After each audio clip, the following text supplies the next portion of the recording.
how to log in to Nextdoor account. So if you want to log into your Nextdoor account, then first open up a browser, any browser that you're comfortable with. And I'm here with Chrome browser. Simply go for the search bar and search for Nextdoor and go for the first search, which is nextdoor.com.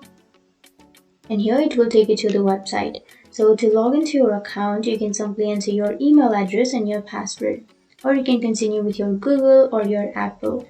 So I'll be entering my email and my password. And once you enter that, click on continue. And now you will get a code to the email address that you have used to create your account. So you need to simply enter your mail. And here you will have your Nextdoor code, right? So you can simply copy the code and paste that here and click on login. So that's it. That's how you log into your Nextdoor account.